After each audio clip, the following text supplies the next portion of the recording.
ఏమే నీ boy friend call చేస్తున్నాడు. సరే స్పీకర్ లో పెట్టు, మాట్లాడతా. రోజ్, హా చెప్పు. అమ్మని తీసుకుని హాస్పిటల్కి వచ్చాను. ఒక 1000 రూపాయలు డబ్బులు తక్కువ అయ్యాయి. ఎవరినైనా నేను ఇవ్వట్లేదు. నీ దగ్గర 1000 రూపాయలు డబ్బులు ఇవ్వా? అరే నువ్వు ముందు నన్ను అడగాలి కదా, వాళ్ళని వీళ్ళని ఎందుకు అడిగావు? సారీ, అడగలేకపోయాను.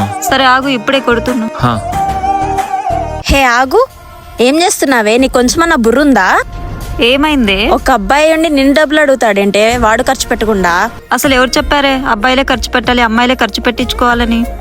నా దగ్గర లేనప్పుడు తను ఇస్తాడు, తన దగ్గర లేనప్పుడు నేను ఇస్తాను. ఇప్పుడు తనకి బ్యాడ్ టైం నడుస్తుంది, నేనే కదనే తనకి హెల్ప్ చేయాల్సింది.